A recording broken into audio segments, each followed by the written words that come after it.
इतिहास अनेकांच्या अभ्यासाचा विषय आहे. इतिहास अनेकांच्या व्यासंगाचा विषय आहे.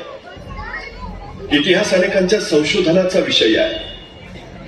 इतिहास अनेकांच्या अभिमानाचा विषय आहे. इतिहास अनेकांच्या स्वाभिमानाचा विषय आहे. इतिहास अनेकांच्या अस्मितेचा विषय आहे. इतिहास अनेकांच्या प्रेरणेचा विषय आहे. खर तर इतिहास घडवता येतो, बदलता येतो. डॉक्टर बाबासाहेब आंबेडकरांनी न्यायमूर्ती रानडेंच्या उदारमतवादावर बोलताना इतिहास कसा घडवला जातो याचं विवेचन केलंय. नियतीनं उलगडलेला पट म्हणजे इतिहास. नैसर्गिक आणि भौगोलिक आंतरक्रियेनं जे निर्माण होतं तो इतिहास. किंवा मार्क्स सारखा विचारवंत असं सांगतो की परस्पर विरोधी आर्थिक संबंधांच्या संघर्षात्मक जे निर्माण होतं त्याला आम्ही इतिहास मानतो. तर स्वामी विवेकानंद असं म्हणतात की महापुरुषांच्या चरित्राची मालिका म्हणजे इतिहास. पण डॉक्टर बाबासाहेब आंबेडकर मात्र सांगतात माणसाच्या बुद्धीचा, शक्तीचा, कर्तृत्वाचा अपूर्व संगम म्हणजे इतिहास. इतिहास घडवता येतो, इतिहास नवा निर्माण करता येतो. फक्त सचोटीची आणि प्रामाणिक माणसं हवीत जी बुद्धिनिष्ठ असतील आणि समता, स्वातंत्र्य आणि बंधुता या समाज व्यवस्थेवर निष्ठा ठेवत ती समाज घडवण्याचं काम करतील. अशी माणसंच पुन्हा नव्यानं इतिहास घडवतील. 1935 साली येवला येथे भरलेल्या अस्पृश्य परिषदेच्या अध्यक्षपदावर बोलताना डॉक्टर बाबासाहेब आंबेडकर असं म्हणाले की मी हिंदू धर्मात जन्माला जरी आलो असलो तर मी हिंदू धर्मात मरणार नाही. आणि बघता बघता चोहोबाजूला एक वेगळं आंदोलन चालूच. डॉक्टर बाबासाहेब आंबेडकर याच्या पाठीमागची भूमिका विशद केली. आमचा धर्म म्हणजे बहुमजली इमारत आहे. जो वरच्या मजल्यावर जन्माला येतो तो श्रेष्ठ आणि जो खालच्या मजल्यावर जन्माला येतो तो कनिष्ठ. वरच्या मजल्यावर जायला जिनाच नाही. त्यामुळे वरचा किती भ्रष्ट असला तरी तो श्रेष्ठच राहतो आणि खालचा तळातला कितीही श्रेष्ठ असला तरी तो कायम कनिष्ठच राहून नष्ट होतो. ही सगळ्यात मोठी गोष्ट आहे. माणसाने माणसासाठी निर्माण केलेल्या कारागृहात मी स्वतः राहणार नाही आणि माझ्या दलित बांधवांना सुद्धा राहू देणार नाही. नवविचारांचा सुरुंग लावून हा तुरुंग फोडून आम्ही बाहेर पडू अशी उद्घोषणा डॉक्टर बाबासाहेब आंबेडकरांनी त्यावेळी केली.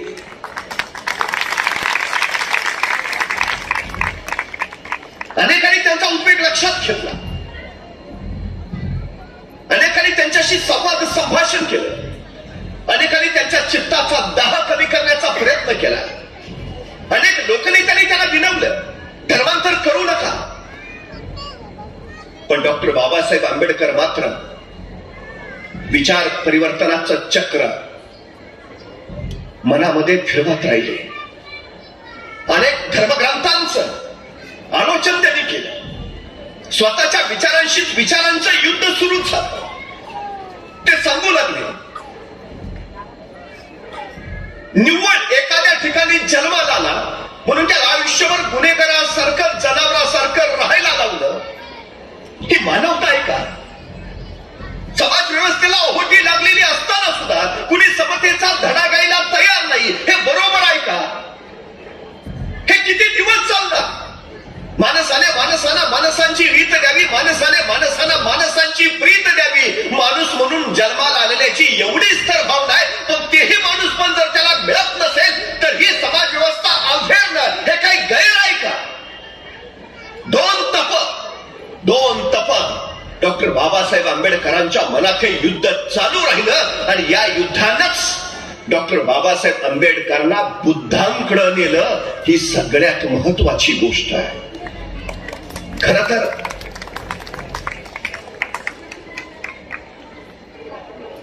हे जे विश्व कर्तृत्व निर्माण झालं ते निर्माण झालं तरी कसं?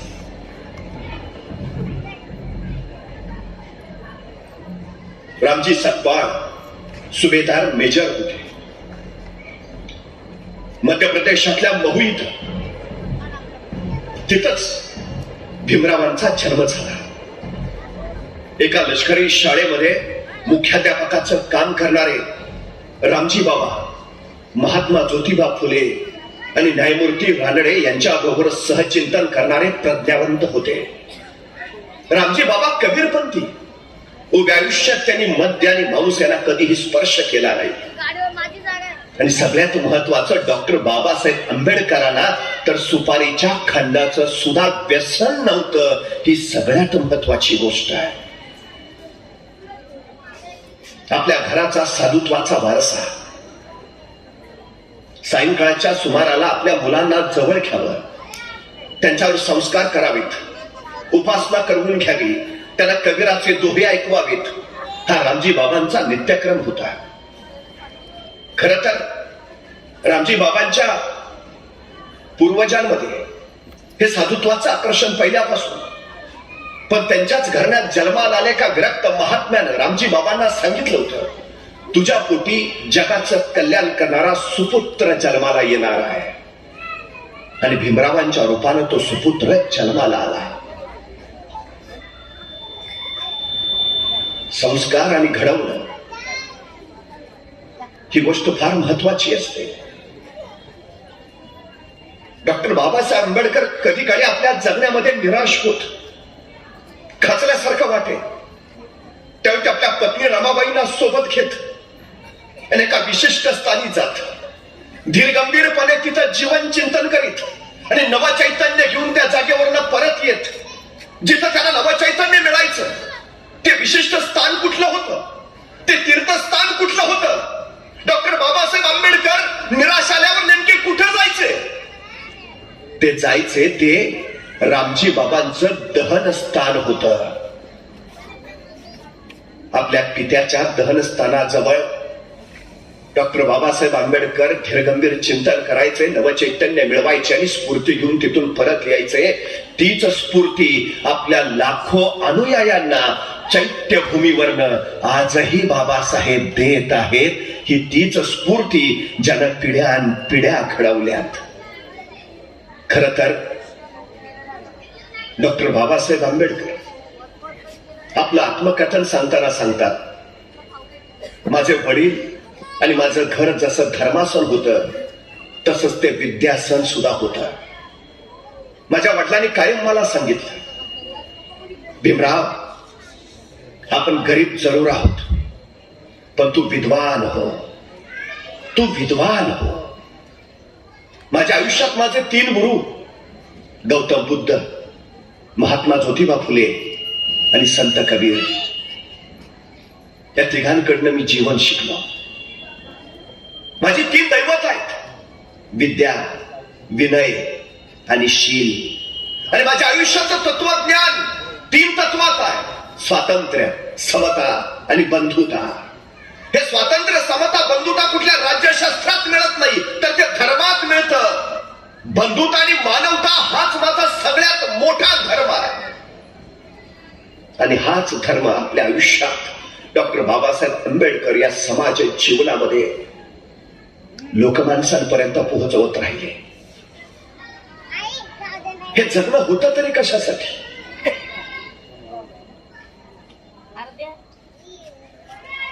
खर तर शिक बाबा, शिक. परिवर्तन घडवायची ताकद फक्त शिक्षणात आहे. डॉक्टर बाबासाहेब आंबेडकर असं सांगतात की शिक्षण म्हणजे वाघिणीचं दूध, जो पील तो वाघासारखा गुरगुरल्याशिवाय राहणार नाही. मला माझ्या वडिलांनी तो संस्कार दिला, शिक. बदल घडवायचा असेल, परिवर्तन साधायचं असेल तर शिक. प्रसंगी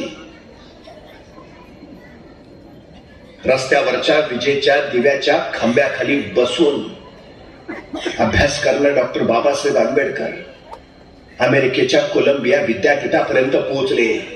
आजही त्या अमेरिकेच्या कोलंबिया विद्यापीठात गेला तर त्याच्या बाहेर लिहून ठेवलंय, शतकातील सर्वोत्तम विद्यार्थी डॉक्टर बाबासाहेब आंबेडकर.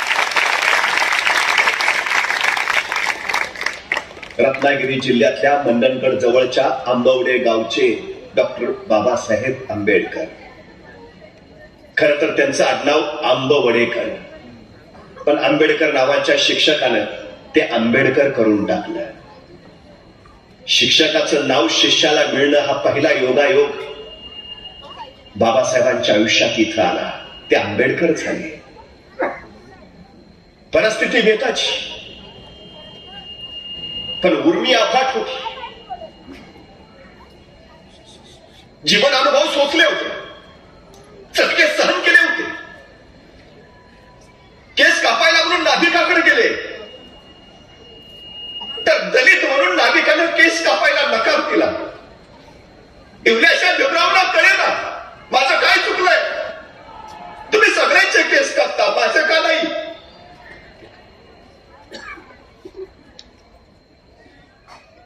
वडील सेवानिवृत्तीनंतर देशाटन करायचे, स्थलांतर करायची आणि वडिलांबरोबर या मुलांची भटकंती सुरू व्हायची. मसूर रहमतपूर गोरेगावच्या भागात वडील होते. वडिलांना भेटायला म्हणून ही मुलं निघाली. एक बैलगाडी बघितली, पैसे ठरले. त्या गाडीवाल्यानं आनंदाने या मुलांना गाडीत बसवलं आणि वडिलांना भेटायला ही मुलं निघाली. प्रवासात गप्पा सुरू झाल्या. गाडीवाल्याने विचारलं, काय रे बाळानो, कोण तुम्ही, कुठले, तुमचं नाव काय. आणि निरागस पोरांनी सगळं खरं खरं सांगितलं. त्या गाडीवाल्याला कळालं नाही. जागच्या जागी गाडी थांबली. खाली उतरा. गाडी पाठवून टाकली माझी. खाली उतरा. त्या निष्पाप पोरांना कळेच ना काय झालंय.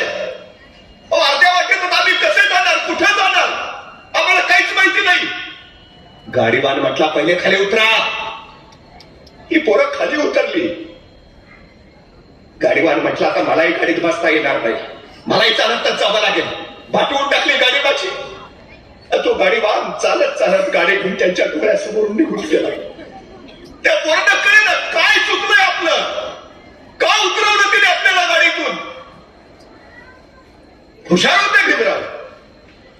वर्गात शिक्षकांनी विचारलं, हे गणित कुणाला सोडवता येईल का. छोटे भीमराव उभा राहिले, मी सोडवतो.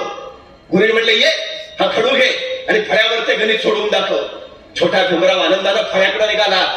तो जसा फळ्याकडे निघाला, सगळ्या वर्गातल्या पोरांनी कंटाळा सुरू केला, नाही नाही नाही. त्या गुरुजीला काय कळलं, काय झालं. गुरुजी, त्या फळ्याच्या मागे आमचे जेवणाचे डबे आहेत. त्या भीमरावांनी फळ्याला शिवलं ना, आमच्या डब्यांनाही पाठवेल. उपाशी राहावं लागेल आम्हाला. त्याला फळ्याला शिवू देऊ नका गुरुजी. आणि गणित सोडवता येत असून सुद्धा आपल्या वर्गमित्रांचे डबे बाटतील म्हणून तो हुशार चुणचुणीत भीमराव तसाच माघारी फिरला. त्याला कळेल असं काय चुकलं माझं. तहान लागली पण पाणवठ्यावर गेला आणि सवर्णांच्या पाणवठ्यावरच पाणी पिला म्हणून या छोट्या भीमरावाने मार देखील खाल्ला. अशा असंख्य चटके बसत राहिले. डॉक्टर भीमराव आंबेडकर ते सोसत राहिले. आयुष्य करपून टाकणाऱ्या या वेदना बाजूला सारून त्या काळोखातनं नवा प्रकाश निर्माण करीत पुढं पुढं पावलं टाकत राहिले. माझं हे विश्व जर बदलायचं असेल तर मला घडावंच लागेल, मला शिकावंच लागेल. महत्वाची परीक्षा तालुक्याच्या ठिकाणी. सगळे जाऊन तिथं राहणं शक्य नाही. रामजी बाबा म्हटले, भीमराव मी येतो तुमच्या बरोबर. तुम्हाला जेवण तयार करून द्यायचं काम माझं, तुम्ही फक्त अभ्यास करा. रामजी बाबा आणि भीमराव दोघेच तालुक्याला गेले. भीमराव अभ्यास करायचे तर रामजी बाबा जेवण बनवायचे.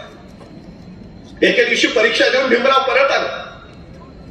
रामजी बाबा म्हणाले, भीमराव जेवून घ्या आणि सरळ अभ्यासाला बसा. भीमराव जेवायला बसले. जेवता जेवता त्यांनी वडिलांना विचारलं, बाबा तुम्ही नाही जेवत. नाही नाही, तुमचं झालं की मी जेवतो, तुम्ही आधी जेवून घ्या, तुम्हाला परीक्षा द्यायचा, अभ्यास करायचा, तुम्ही जेवून घ्या. भीमरावाने आपलं जेवण उरकलं, अभ्यासाला निघून गेले. दुसऱ्या दिवशी पेपर घेऊन परत आले, जेवायला बसले. जेवण सुरू झालं. जेवता जेवता त्यांनी परत वडिलांना विचारलं, बाबा तुम्ही नाही जेवत. रामजी बाबा म्हटले, तुम्ही जेवून घ्या, तुमचं झाल्यावर मी जेवतो. जेवले. भीमराव अभ्यासाला लागले. तिसऱ्या दिवशी पेपर घेऊन परत भीमराव दुपारी आले, जेवायला बसले. जेवता जेवता परत विचारलं, बाबा तुम्ही नाही जेवत. रामजी बाबाने परत उत्तर दिलं, तुमचं होऊ द्या, तुमचं झाल्यावर मी जेवतो, तुम्ही जेवून घ्या. भीमराव अभ्यासाला गेले. चौथ्या दिवशी पेपर देऊन आले. जेवायला बसले.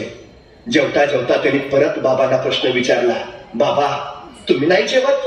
आणि रामजी बाबा म्हणाले, भीमराव तुम्ही जेवून घ्या, तुमचं झालं की मी जेवतो. पण अचानक भीमरावांच्या लक्षात आलं, मी रोज 3 दिवस हा प्रश्न माझ्या वडिलांना विचारतोय आणि बाबा सांगतायत तुम्ही जेवून घ्या, तुमचं झाल्यावर मी जेवतो. पण मी जेवल्यावर टोपलीत भाकरीच शिल्लक राहत नाही तर माझ्या नंतर बाबा खातात काय? तिने रामजी बाबांना विचारलं, बाबा मी रोज विचारतोय, तुम्ही सांगताय तुमचं झाल्यावर मी जेवतो, पण बाबा माझं जेवण झाल्यावर टोपलीत भाकरीच शिल्लक राहत नाही तर माझ्या नंतर तुम्ही खाता काय? तुम्ही जेवता काय? तुम्हाला भूक नाही का लागत? तसे रामजी बाबा म्हटले, भीमराव माझी भूक या भाकरीनं भागणार नाही. तुम्ही एवढे मोठे व्हा की तुमचं मोठेपण बघूनच माझं पोट भरेल. भीमराव एवढे मोठे व्हा. रामजी बाबांची भूक होती भीमरावांनी मोठं व्हावं, खूप मोठं व्हावं की त्यांच्या त्या मोठेपणाकडं बघत अभिमानानं भरून यावं. ही भूक रामजी बाबांची होती. आपल्या पित्याची ती भूक प्रचंड विलक्षण व्यासंग करून भीमराव पूर्ण करत होते. आमच्या अलीकडची असंख्य मुलं सांगतात, का शिकला नाही? आमची परिस्थिती नव्हती हो. तू गप. मला भयान राग येतो असल्या माणसांचा. आमची परिस्थिती नव्हती हो. परिस्थिती माणसाला घडवती नाही, परिस्थिती माणसाला बिघडवती नाही. माणूसच परिस्थिती घडवतो आणि माणूसच परिस्थिती बिघडवतो. ही सगळ्यात मोठी वस्तुस्थिती आहे. अहो डॉक्टर बाबासाहेब आंबेडकरांची तरी परिस्थिती कुठं होती, पण ते शिकले ना. आम्हाला काय अडचण आहे? जी माणसं कारण देतात ना, ती माणसं आयुष्यात कधीच यशस्वी होत नाहीत, अजिबात नाहीत. डॉक्टर बाबासाहेब आंबेडकरांनी आपल्या आयुष्यात कधीच कारण दिली नाहीत, कधीच परिस्थितीला दोष दिला नाही, याची पाठ नाही. 1908 साली डॉक्टर बाबासाहेब आंबेडकर मॅट्रिकची परीक्षा पास झाली. परवाच्या काळी त्यांचा मोठा सत्कार ठेवण्यात आला. कृष्णाचे अर्जुन केळुसकर त्या समारंभाचे प्रमुख पाहुणे होते. कृष्णाचे अर्जुन केळुसकरांनी भीमराव आंबेडकरांचं कौतुक केलं आणि त्याच सत्कार समारंभात गौतम बुद्ध हे स्वतः कृष्णाजी अर्जुन केळुसकरांनी लिहिलेलं पुस्तक त्यांनी डॉक्टर भीमराव आंबेडकरांना बक्षीस म्हणून भेट दिलं. त्या दिवसापासून गौतम बुद्धांचा आणि डॉक्टर बाबासाहेब आंबेडकरांचा भावनिक आणि वैचारिक स्नेह जुळला. डॉक्टर बाबासाहेब आंबेडकर असं म्हणतात की त्यावेळी जर मला कृष्णाचे अर्जुन केळुसकरांनी गौतम बुद्धांचं ते पुस्तक दिलं नसतं तर भारतीय राज्यघटनेचा शिल्पकार म्हणून डॉक्टर बाबासाहेब आंबेडकरांची ओळख कधीच झाली नसती. एक पुस्तक माणसाच्या आयुष्यात किती परिवर्तन घडवून आणतं, एक पुस्तक माणसाचं आयुष्य किती बदलून टाकतं, याचं उत्तम उदाहरण म्हणजे मॅट्रिकच्या परीक्षेनंतर डॉक्टर बाबासाहेब आंबेडकरांचा झालेला हा सत्कार आणि त्यांना मिळालेलं ते पुस्तक. खर तर त्याच्यानंतर त्यांनी एल्फिस्टन कॉलेजला प्रवेश घेतला आणि त्याच वेळी त्यांचं रमाबाईंबरोबर लग्नही झालं. 1912 साली त्यांनी BA ची पदवी घेतली आणि अंगावरच्या अक्षता ओघळण्याच्या अगोदरच त्यांना आणखी शिक्षणाची ओढ लागली. माणसाचं ध्येय काय? शिक्षण, आणखी शिक्षण, उच्च शिक्षण, उच्चतर शिक्षण.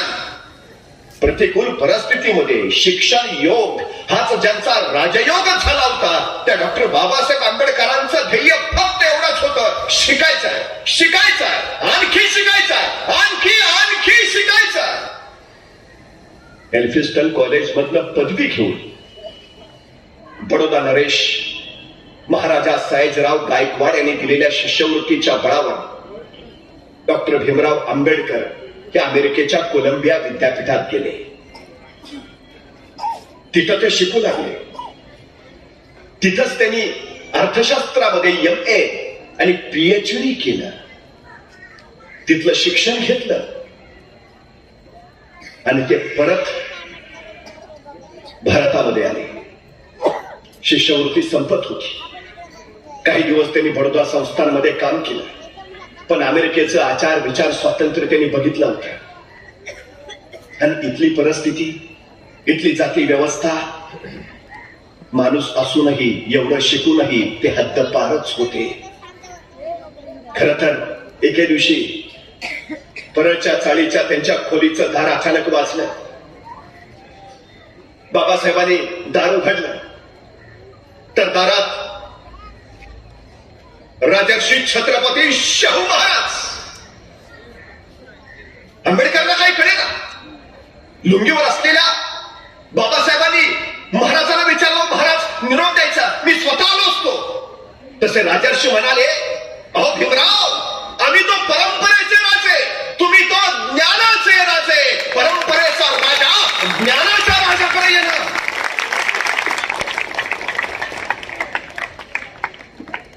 राजर्षी शाहू महाराजांनी डॉक्टर बाबासाहेब आंबेडकरांचं अभिनंदन केलं. पण त्यांच्या लक्षात आलं की डॉक्टर बाबासाहेबांना आणखी शिकायचं आहे. नवल भूतेना, ये हितचिंतक आणि राजर्षी शाहू महाराज यांनी केलेल्या मदतीच्या बळावर डॉक्टर बाबासाहेब आंबेडकर लंडन विद्यापीठामध्ये गेले. या लंडन विद्यापीठामध्येच त्यांनी LLB ची पदवी घेतली. बॅरिस्टरची पदवी सुद्धा तिथंच त्याला मिळाली. आणि त्याच्यानंतर ते परत आले. स्टीडनहॅम महाविद्यालयामध्ये प्राध्यापक म्हणून काम करायला लागले. त्याच्यानंतर मुंबईच्या विधी महाविद्यालयात 1928-29, 34-35 आणि 1935 पासून 1938 पर्यंत मुंबईच्या विधी महाविद्यालयाचं प्राचार्य म्हणून त्यांनी काम केलं. खर तर डॉक्टर बाबासाहेब आंबेडकर आज हयात असते, त्यांच्या घरावर त्यांच्या नावाची पाटी असते, तर त्यांच्या नावाखाली किती पदव्या असत्या. डॉक्टर बाबासाहेब आंबेडकरांनी एकूण 32 पदव्या मिळवल्या. 32.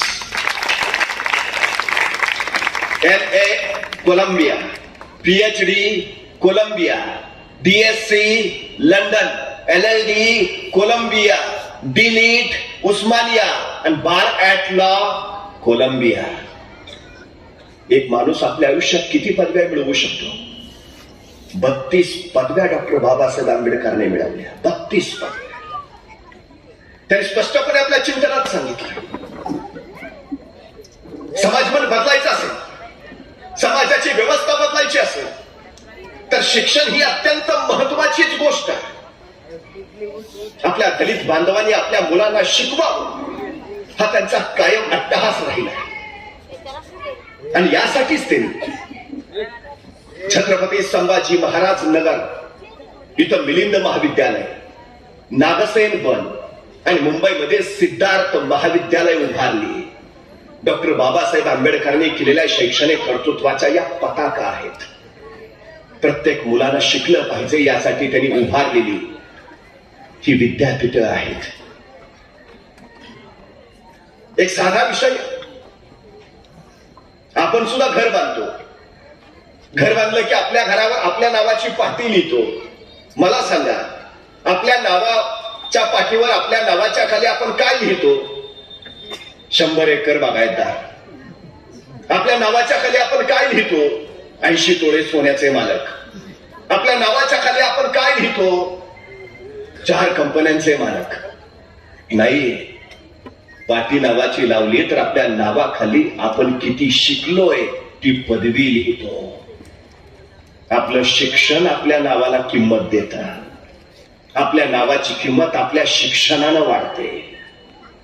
डॉक्टर बाबासाहेब आंबेडकर सांगतात, शिक्षण ही इतकी महत्वाची गोष्ट आहे. राजगृह नावाचं त्यांनी बांधलेलं घर राजवाड्यापेक्षा कमी नव्हतं, पण या आलिशान राजवाड्यामध्ये 3 गोष्टी अत्यंत साध्या होत्या.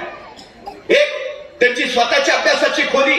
2, स्वयंपाकघर. आणि 3, त्यांची झोपण्याची खोली. ह्या झोपडीसारख्या गोष्टी होत्या. त्यांची स्वतःची खोली झोपडीसारखी, पण दिवाणखाना ऐश्वर्य संपत्तीच्या अफाट लूट केलेला, रंगबिरंगी झुमरा लावलेला, क्षणाक्षणा उंची अत्तर फवारला गेलेला, थोई कारंजे उठणार, इतकं देखणं ऐश्वर्य की बघावं बघतच राहावं. अनेक जण डॉक्टर बाबासाहेब आंबेडकरांच्या त्या राजगृहात जायचे आणि तो बदल बघायचे. हे इकडे इतकं ऐश्वर्य आणि स्वतः बाबासाहेबांची खोली झोपडीसारखी, स्वयंपाकघर झोपडीसारखं. कुणीतरी विचारायचं हे असं का? एकीकडे हा साधेपणा, दुसरीकडे श्रीमंती, एकाच घरात का? तुम्ही स्वतः झोपडीसारख्या खोलीत राहता आणि तुमचा दिवाणखाना मात्र ऐश्वर्य संपन्न. डॉक्टर बाबासाहेब आंबेडकर सांगायचे, मी ज्या परिस्थितीतनं आलो त्या परिस्थितीची जाणीव मला कायम राहावी आणि माझ्या हजारो बांधव अजून त्याच गरिबीत खितपत पडलेत हे माझ्या चिरंतन स्मरणात राहावं म्हणून मी झोपडीसारख्या खोलीत राहतो. आणि हा दिवाणखाना हे ऐश्वर्य.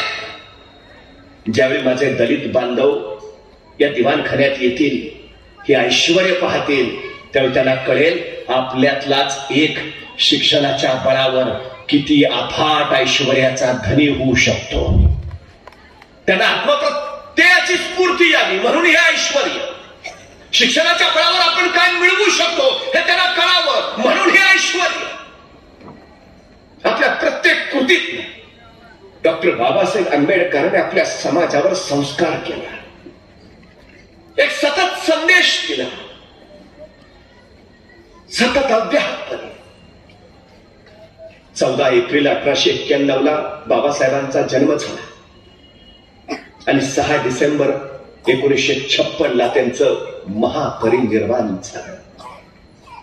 62 वर्षाचं आयुष्य, यातली 30 वर्ष शिक्षणात गेलीत. 1946 नंतर 56 पर्यंत ते दिल्लीतच व्यस्त असायचे. म्हणजे जे काही कर्तृत्व त्यांनी उभारलंय ते फक्त 25 वर्षात, फक्त 25 वर्षात. या 25 वर्षामध्ये त्यांनी मूकनायक सारखं वृत्तपत्र काढलंय, बहिष्कृत भारत सारखं काढलंय, प्रबुद्ध भारत सारखं नियतकालिक काढलंय, असंख्य नियतकालिकांचे संपादक, त्यांची भाषणं, त्यांचे लेख, तब्बल 23 ग्रंथ त्यांनी लिहिलेत. जागोजागी परिषदा आहेत, सतत प्रवास आहे. मला कधी कधी प्रश्न पडतो, आजच्या आमच्या नेत्यांकडे विमान आहेत, हेलिकॉप्टर आहेत, त्या काळात बाबासाहेबांकडे काय होतं? खडबडीत रस्ते, महाराष्ट्रातल्या नव्हे तर देशातल्या गावकुसा बाहेरच्या त्या कोंदट वस्त्या जिथं आपले समाज बांधव राहत आहेत, त्या समाज बांधवांपर्यंत बाबासाहेब पोहोचले. ना फोन होते, ना फेसबुक होतं, ना व्हॉट्सअप होतं. मग बाबासाहेबांच्या सभेचे निरोप कसे मिळायचे आणि लाखोनी माणसं कशी जमायची? हे फक्त 25 वर्षात केलं, फक्त 25 वर्षात. कुठली साधनं नसताना, माध्यम नसताना, एका शब्दावर सगळा समाज उभा राहायचा. केवढा अफाट कर्तृत्व आहे, किती विलक्षण. आपल्या समाजाचा विकास, मानवतेचा ध्यास हाच ज्यांचा श्वास झाला, त्याने प्रत्येक क्षण लोकमानसाच्या भल्यासाठी व्यतीत केला. प्रत्येक क्षण. रात्रीच्या 2 वाजता दिल्लीत एक पत्रकार फिरत होता. फिरता फिरता तो पंडित जवाहरलाल नेहरूंच्या घराजवळ गेला. दिवे मालवलेले, पंडितजी शांत झोपलेले. नंतर तो मौलाना आझादांच्या घरापुढे गेला. दिवे मालवलेले, आझादही झोपलेले. नंतर तो सरदार वल्लभभाई पटेलांच्या घरापुढे गेला. पटेलही झोपलेले, दिवे मालवलेले. आणि रात्रीच्या 2:30 वाजता तो डॉक्टर बाबासाहेब आंबेडकरांच्या घराजवळ आला तर दिवे सारे चालू.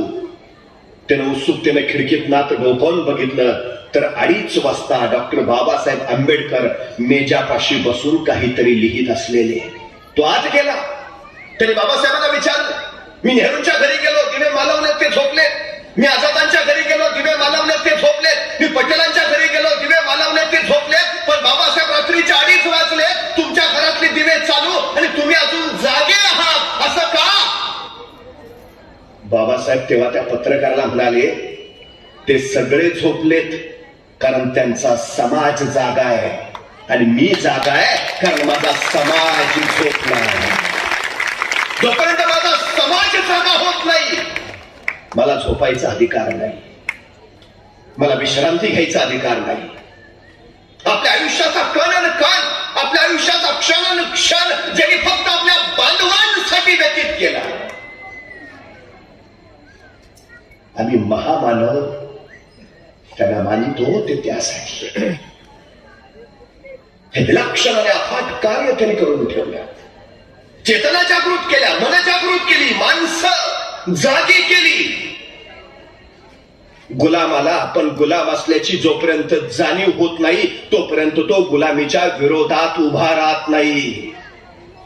जाणीव करून दिली डॉक्टर बाबासाहेब आंबेडकरांनी, जाणीव करून दिली प्रत्येकाला. किती अभ्यास केला असेल, किती व्यासंग केला असेल,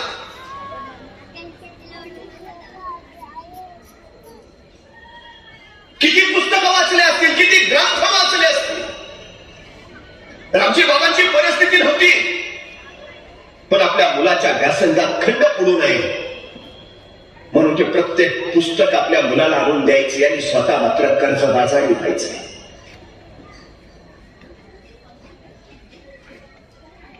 अखंडपणे वाचन चालू आहे.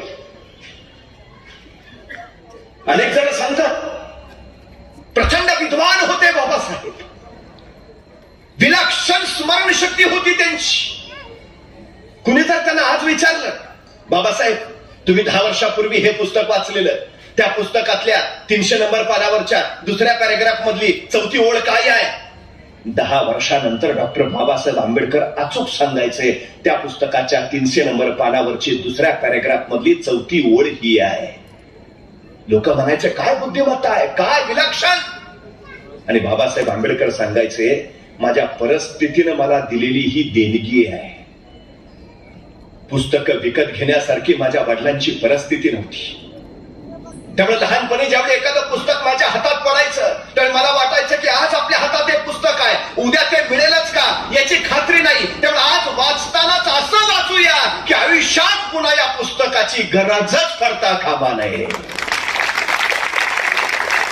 परिस्थितीवर कशी मात करावी, परिस्थितीची देणगी कशी मिळवावी याचं उत्तम उदाहरण डॉक्टर बाबासाहेब आंबेडकरांनी आपल्या जीवन चिंतनात दिलं. लोक कारण सांगतात आम्ही गरीब आहोत. अरे चांगला आहे ना, मग श्रीमंत व्हायला तुला मिळालेली ही संधी आहे. नाही जरा बुद्धी कमी आहे, उत्तम आहे ना. विद्वान व्हायला तुला मिळालेली ही सर्वोत्तम संधी आहे. स्वतःच्या कमतरताना बलस्थान बनवा आणि मग यशाची शिखर पार करा. हा सर्वोत्तम संदेश डॉक्टर बाबासाहेब आंबेडकरांनी आम्हाला दिला. कुठलीही गोष्ट झोकून दिल्याशिवाय होत नाही, अजिबात होत नाही. एखाद्या क्षेत्रात पूर्ण झोकून द्यावं लागतं. 32 पदव्या घेतल्या, अर्थशास्त्र, राज्यशास्त्र आणि कायदाशास्त्र. हे डॉक्टर बाबासाहेब आंबेडकरांचे स्वतःचे आवडीचे विषय. पण आपल्याला माहिती असेल नसेल, असं कुठलंही क्षेत्र नाही ज्या क्षेत्रामध्ये डॉक्टर बाबासाहेब आंबेडकरने आपले विचार मांडले नाहीत, जे पिढ्यानपिढ्यांना प्रत्येक क्षेत्राला आदर्श ठरतील. ही सगळ्यात महत्वाची गोष्ट आहे. 15 ऑगस्ट 1947 डॉक्टर बाबासाहेब आंबेडकर हे स्वतंत्र भारताचे पहिले कायदा मंत्री झाले. 1948 त्यांनी भारतीय राज्यघटनेचा मसुदा लोकसभेपुढे सादर केला. या मसुदा समितीचे डॉक्टर बाबासाहेब आंबेडकर अध्यक्ष होते. त्यांनी दिलेली या देशाची सर्वोत्तम देणगी आहे भारतीय संविधान. त्या देशाची राज्यघटना घडवण्याचं कार्य डॉक्टर बाबासाहेब आंबेडकरांनी केलं. एखादा अब्जोपती असला तरी त्याला एकच मत द्यायचा अधिकार आहे, आणि एखादा अत्यंत गरीब असला तर त्यालाही एकच मत द्यायचा अधिकार आहे.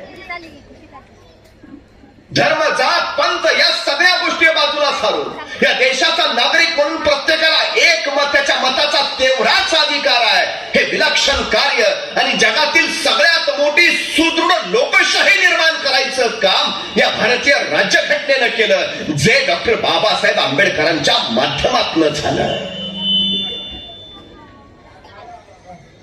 ते कायदा मंत्री होते, ते विद्युत मंत्री होते, ते महसूल मंत्री सुद्धा होते, ते जलसंपदा मंत्री सुद्धा होते. पाण्यापासून वीज तयार करायचा पहिला निर्णय डॉक्टर बाबासाहेब आंबेडकरांनी घेतला. एका नदीचं पाणी दुसऱ्या नदीमध्ये सोडणं हा निर्णय सुद्धा डॉक्टर बाबासाहेब आंबेडकरांनी घेतला आहे. म्हणजे भारताची ऊर्जा नीती, भारताची जलनीती आणि भारताची अर्थनीती आज जी सुदृढ दिसते आहे त्याच्या पाठीमाग डॉक्टर बाबासाहेब आंबेडकरांचे विचार आणि त्यांचे निर्णय आहेत. ही गोष्ट आपण लक्षात घेतली पाहिजे. कमाल जमीन धारणा कायदा हा डॉक्टर बाबासाहेब आंबेडकरांनी आणला. सावकार प्रतिबंधक कायदा हाही डॉक्टर बाबासाहेब आंबेडकरांनी आणला. शेतकी महामंडळ हे बाबासाहेब आंबेडकरांनी तयार केलं. आणि त्याच्यापेक्षा सगळ्यात महत्वाचा विचार त्यांनी मांडला, शेतीला उद्योगाचा दर्जा दिल्याशिवाय आणि शेतकऱ्याला सगळ्या साधन सुविधा उपलब्ध केल्याशिवाय शेतकरी आर्थिक दृष्ट्या सक्षम होणार नाही. आणि जोपर्यंत तळातला माणूस आर्थिक दृष्ट्या सक्षम होत नाही तोपर्यंत या देशात समता आणि समानता येणार नाही. ही सगळ्यात महत्वाची गोष्ट आहे. आर्थिक विषमता जोपर्यंत संपत नाही तोपर्यंत जातीय समता इथं प्रस्थापितच होणार नाही. जातीभेद कमी करायचा असेल तर आर्थिक विषमता नष्ट करा, हा सगळ्यात मोठा विचार डॉक्टर बाबासाहेब आंबेडकरांनी इथं मांडला. रोजगार त्या पद्धतीचे निर्माण झाले पाहिजेत. हे केवढं मोठं प्रचंड कार्य आहे. स्त्री मुक्तीचे समर्थक होते. हिंदू कोड बिल त्यांनी आणलं. पुरुष आणि स्त्री समान, स्त्रियांना समान अधिकार दिलेच पाहिजेत हे त्यांनी प्रकर्षानं मांडलं. आज जे आम्हाला दिसतंय ना 33%, 50% ही सगळी देण डॉक्टर बाबासाहेब आंबेडकरांची आहे.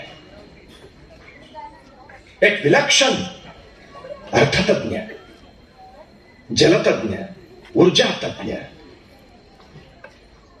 असं प्रचंड कार्य त्यांनी अफाटपणे करून दाखवलं की ज्याच्या बळावर आमचा पाया या देशाचा विलक्षण मजबूत झाला, बलाढ्य झाला. प्रत्येक माणसाला हाताला काम मिळालं पाहिजे.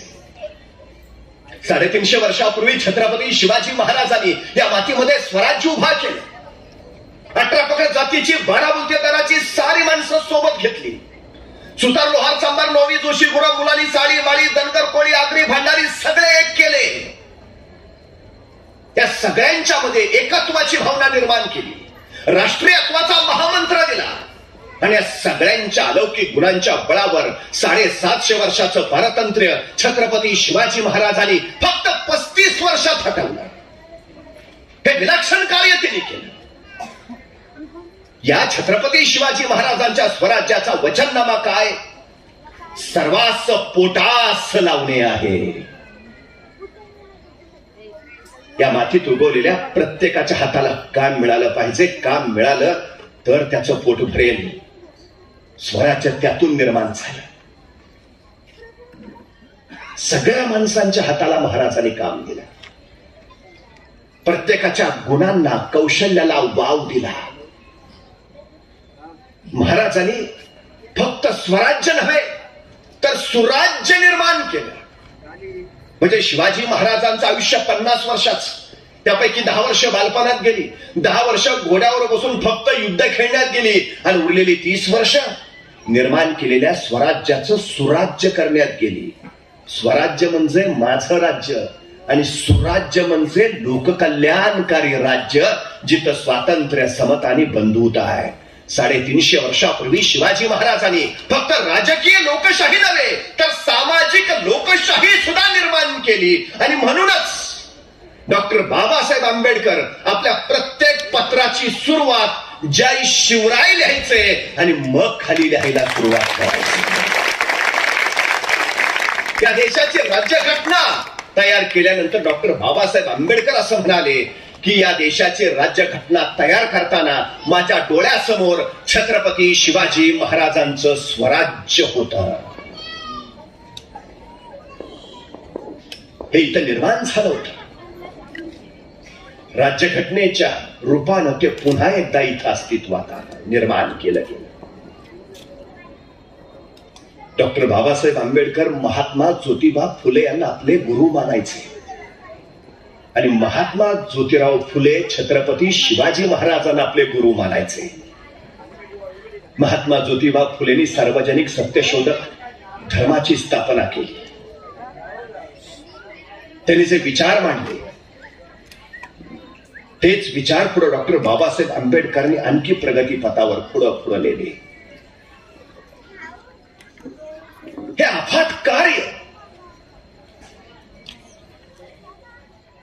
आपल्या फक्त 25 वर्षाच्या या कार्यकाळात डॉक्टर बाबासाहेब आंबेडकरांनी इथं निर्माण करून दाखवलं.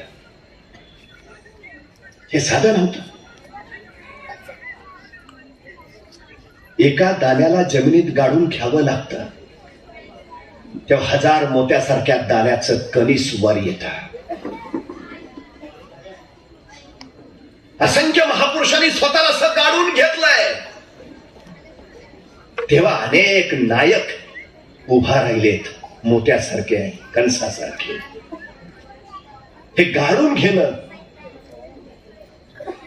फार महत्वाचं आहे. त्याला मी झोकून देणं, समाजासाठी काम करणं असं म्हणतो. उत्तम ग्रंथकार होते डॉक्टर बाबासाहेब आंबेडकर. एवढे गुंतून जात की त्यांना स्थळ काळाचं सुद्धा भान राहायचं नाही. बुद्ध अँड हिज धम्म या ग्रंथाचं लेखन ते करत होते.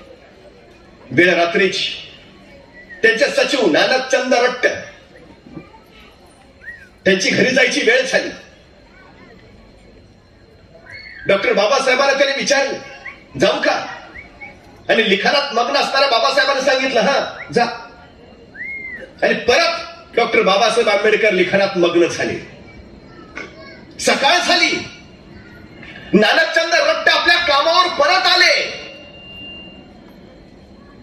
तर डॉक्टर बाबासाहेब आंबेडकर मेजापाशी लिहितातच आहेत. नानकचंदांनी सांगितलं साहेब साहेब, आणि लिहिता लिहिता बाबासाहेबांनी मागं वळून बघितलं. नानकचंद रट्ट दिसले आणि बाबासाहेब म्हणाले अरे तू अजून घरी गेला नाहीस, सांगितलं ना जा म्हणून. अख्खी रात्र गेली, बाबासाहेबांना पत्ता नाही. इतके लिखाणात मग्न झाले होते, इतकं स्वतःला त्या कार्यात झोकून दिलं होतं त्यांनी. हे झोकून देणं जेव्हा जमतं ना तेव्हा इतिहास घडतो, तेव्हा समाज बदलतो. हे केलं त्यांनी. हे सगळ्यात महत्वाचं. खर तर डॉक्टर बाबासाहेब आंबेडकरांचं व्यक्तिमत्व समोर आणलं की एक उग्र गंभीर प्रतिमा डोळ्यापुढे उभा राहते. विशाल भाल प्रदेश, पाणीदार डोळे,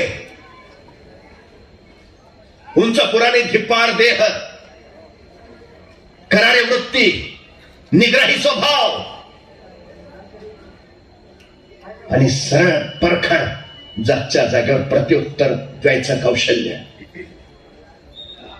खर तर हे असं व्यक्तिमत्व बघितलं की माणूस त्यांच्यापासून काही अंतर ठेवूनच आदवीनं उभा राहायचा. पण हा पहाडासारखा माणूस प्रचंड हळवा होता. या पहाडामध्ये भावनेचा एक झरा होता. त्यांचे चरित्रकार धनंजय कीर सांगतात पडद्यावर एक शोककथा पाहता पाहता बाबासाहेबांचे डोळे पाणावले आणि डोळे मिटून पडद्याकडे पाठ करून ते चालते झाले. त्यांचा आवडता कुत्रा आजारी पडला आणि बाबासाहेब त्याला स्वतः घेऊन दवाखान्यात गेले. दर तासा 2 तासाला ते दवाखान्यात फोन करायचे आणि आपल्या लाडक्या त्या कुत्र्याची चौकशी करायची.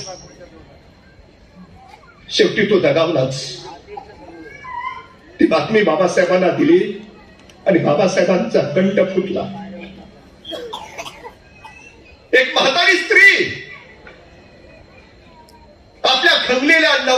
अत्यवस्थ असलेल्या नवऱ्याला दवाखान्यात कुणी घेत नाही म्हणून अर्ध्या रात्री बाबासाहेबांच्या घरी आली.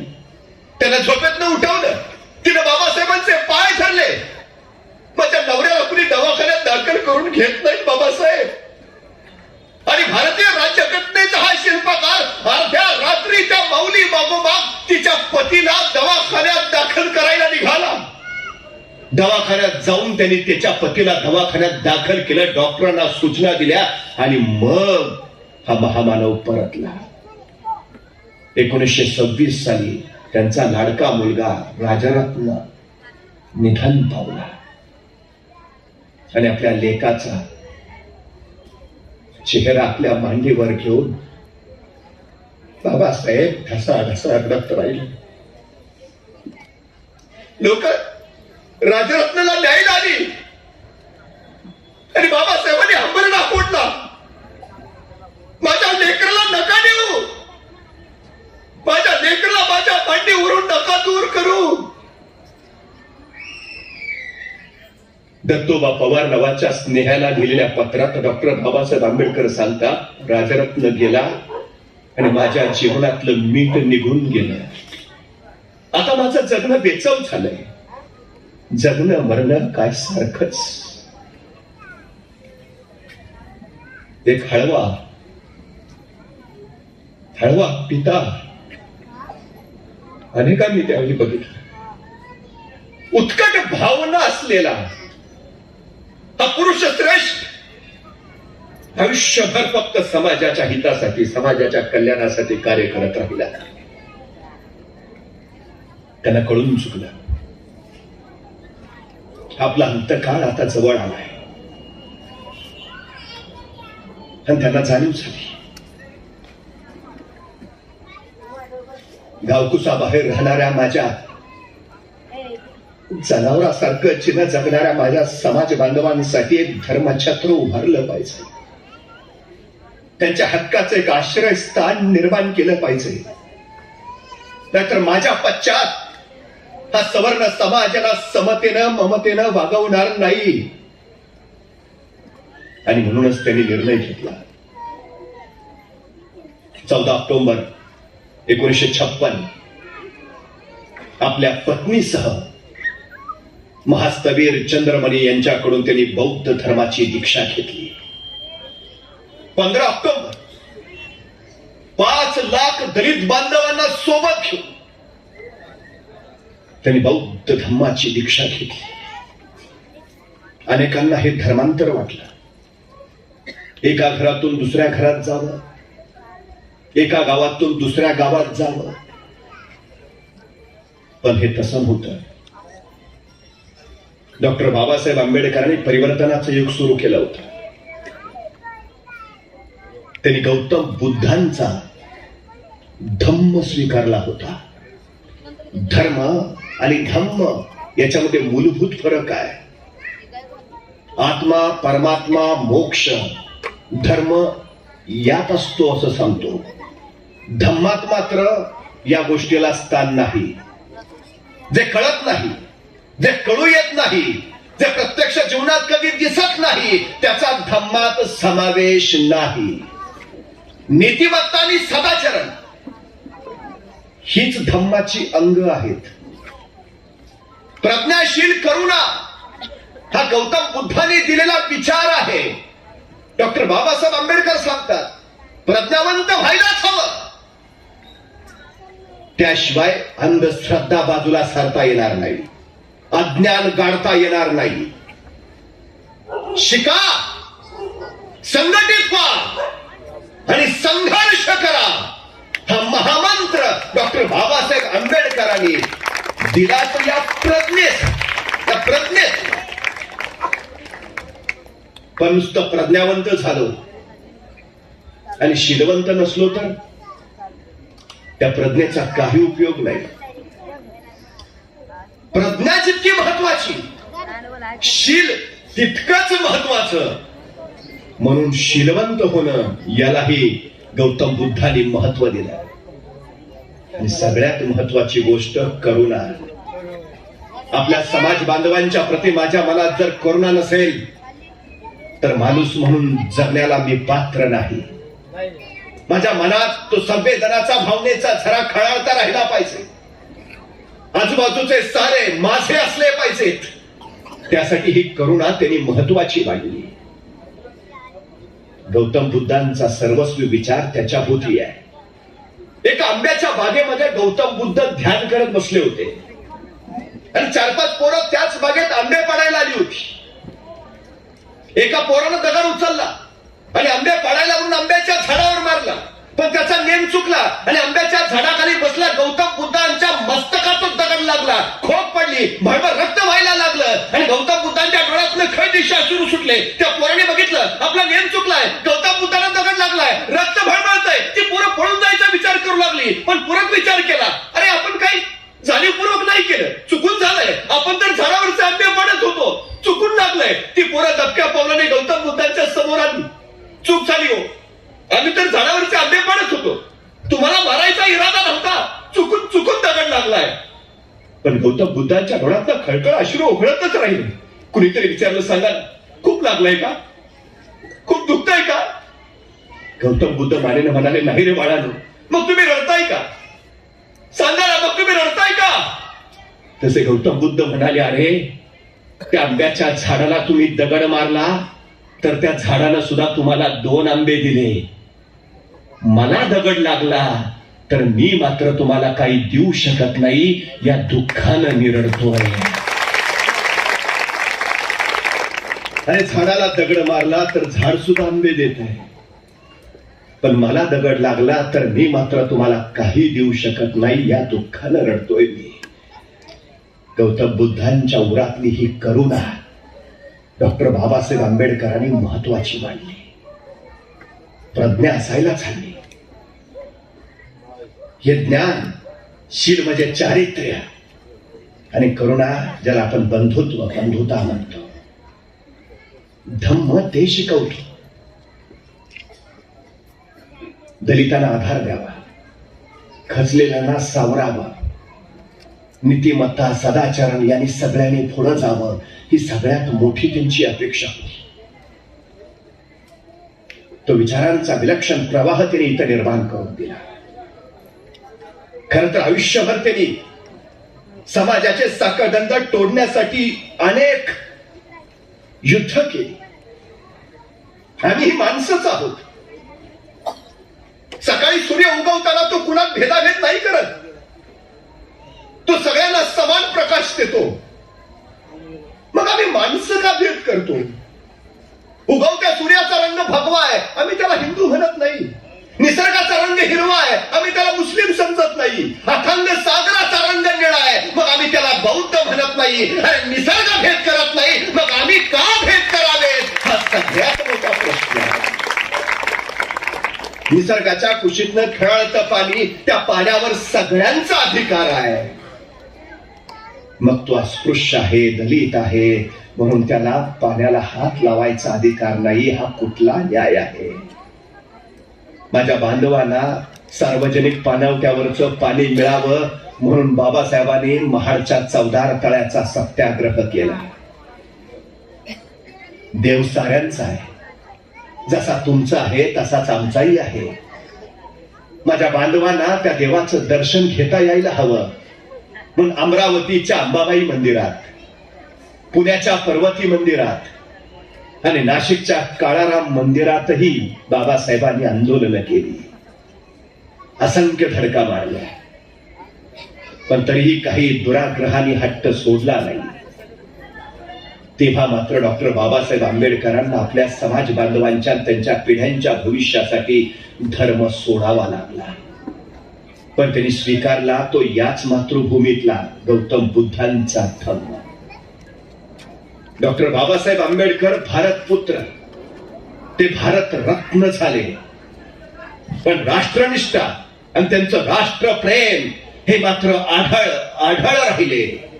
डॉक्टर बाबासाहेब सांगतात की स्वप्नातही मातृभूमीशी प्रतारणा करावी असा विचार सुद्धा माझ्या मनात येणार नाही, आणि तो कधी आलाही नाही. आपल्या राष्ट्राप्रती समर्पित असलेलं हे जीवन होतं, पूर्ण समर्पित. त्यामुळे या मातृभूमीचा सर्वोत्तम पुत्र भारत रत्न डॉक्टर बाबासाहेब आंबेडकर या भूमीतल्या प्रत्येकाला ती प्रेरणा देत आहेत, ती चेतना देत आहेत. मी नेहमी एक गोष्ट सांगतो. एक छोटस खेडेगाव होतं. त्या खेडेगावात एक आई तिचा छोटासा मुलगा. एके दिवशी मुलगा शाळेतून घरी आला. आईला म्हणाला, मी आई उद्या जत्रेला जाणार आहे. मुलगा जत्रेला जाणार म्हणणार. आईच्या काळचा चर्र झालं. चर्र एवढ्यासाठी झालं की मुलगा जत्रेला जाणार म्हणजे त्याच्या हातावर किमान 10 रुपयाची नोट तरी ठेवली पाहिजे. त्या माऊलीला काही कळेना. आपलं घर गरिबीचं, आपल्या उशाशी दुःख.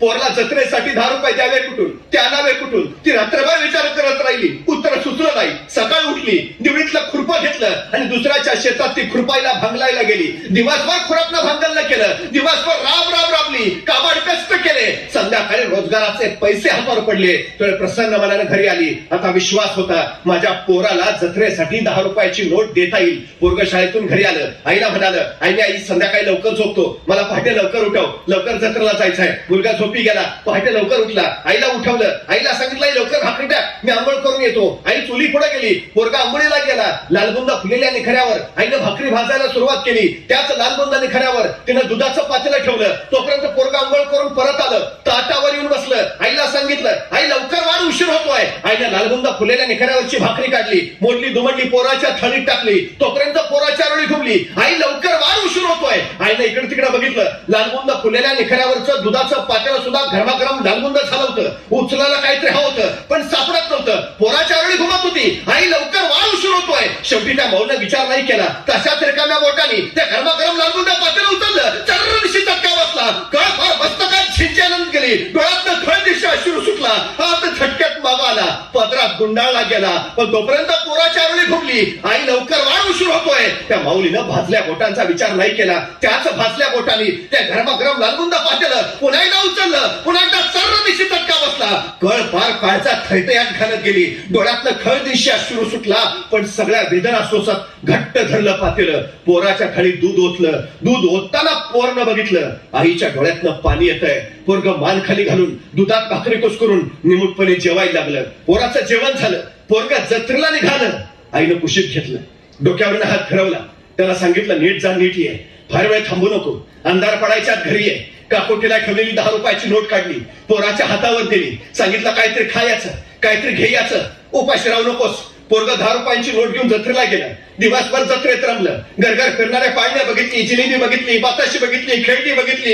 हरकून गेलं, बहरून गेलं, आनंद होऊन गेलं जत्रेत. संध्याकाळी अंधार पडायला लागला. पोरग घरी परतायला लागलं. आई दाराशी वाट बघत होती. पोरग लांबून येताना दिसलं. आईला हायसं वाटलं. लगबगीनं जवळ गेली. पोरला कुशीत घेतलं. डोक्यावरून हात फिरवला. त्याला विचारलं, काय काय बघितलं जत्रेत? पाळण्यात बसलास का? जिलेबी खाल्लीस का? खेळणी घेतलीस का? अरे 10 रुपये दिले तू, तुला काय केलंस त्याचं? पोरग आईच्या कुशीतनं बाजूला झालं. आईला म्हणालं, अगं धीरतर सांगतो तरी. आई म्हणली, सांग ना लवकर, काय आणलंस त्या 10 रुपयांचं? तसं पोरगा आईला म्हणाला, आई डोळे मीठ. आई म्हणली, का रे? नाही डोळे मीठ आधी. आईने डोळे मिटले. हा मिटले डोळे. आता दाखवू काय आणलंस त्या 10 रुपयांचं? तसं पोरगा आईला म्हणालं, आई डोळे मीठ, नीट घट्ट उघडायचं नाही अजिबात. आई म्हणली, हो रे बाबा, मिटले डोळे घट्ट. आता दाखवू काय आणलंस त्या 10 रुपयांचं? आणि त्या 10 रुपयांचं काय आणलंय हे दाखवायला पोरानं खिशात हात घातला आणि खिशात काढलेली 10 रुपयाची सांडशी काढली आणि त्या आईच्या हातावर ठेवली. त्या सांडशीचा सहज स्पर्श त्या माऊलीला झाला आणि डोळ्यात सुरू उघडायला लागले. पोरला घट्ट उराशी कवटाळलं. अरे धन्य झाली कुस माझी, तुझ्यासारखं पोर या कुशीत जन्माला आलं. दिवसभर जत्रेत फिरलाचील, दिवसभर गरगर फिरणारे पाळणे बघितल्याचील, दिवसभर भूक लागली असेल, रुपया मोडून पोटाला काहीतरी खावंसं वाटलं असेल. पण पोरग दिवसभर जत्रेत वनवन करत उपास पोटी फिरत राहिलं.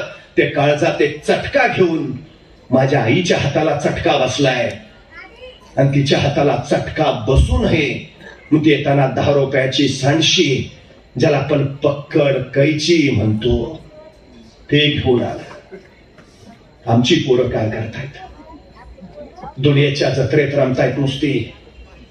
आईच्या हाताला चटका बसू नये म्हणून काय करतायत?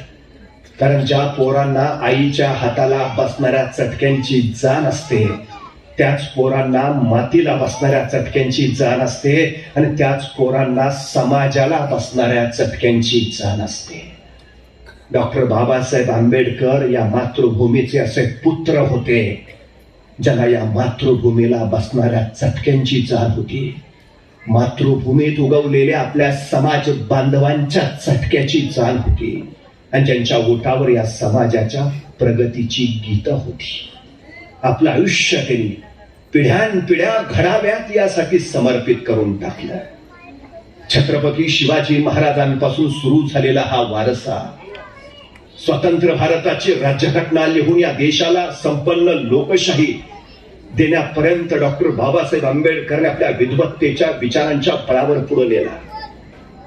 पुन्हा एकदा ती शिवशक्ती आणि ही भीमशक्ती एकत्र येऊन नवा इतिहास घडवण्याची वेळ निर्माण झाली आहे. परत एकदा छत्रपती शिवाजी महाराजांचे, डॉक्टर बाबासाहेब आंबेडकरांचे ते विचार घेऊन नवा इतिहास घडवूया. आमचे आदरणीय दीपक बाबा हांडे, अश्विनीताई, आमचा सगळा शिवसेना परिवार, वंदनीय शिवसेना प्रमुख बाळासाहेब ठाकरेंनी महाराष्ट्राला विचार केला जिथं जातपात कधीच मानली गेली नाही. महाराष्ट्राला शिवशक्ती भीमशक्तीची पहिली साथ वंदनीय बाळासाहेब ठाकरे यांनी घातली.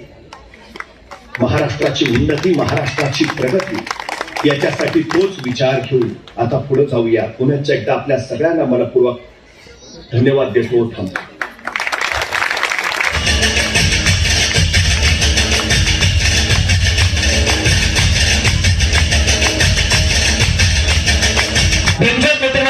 सर्व सहकाऱ्यांना विनंती करतो की आपण या ठिकाणी आदरणीय शिवविख्यात नितीनजी दानगडे पाटील यांचं संविधानाची प्रत आणि धर्मदीक्षा देऊन या ठिकाणी आपण स्वागत करणार आहोत. त्याचबरोबर मी सर्व सहकाऱ्यांना विनंती करतो, संतोष जुलते आपल्याला विनंती करतो आपण व्यासपीठावर राहायचं. पंचायत मंत्रिमंडळाचे अध्यक्ष सतीश जोगळेकर, महेंद्रजी गायकवाड, मंगेशजी कडलाग, राहुलजी भद्रिके या सर्वांना, किशोरजी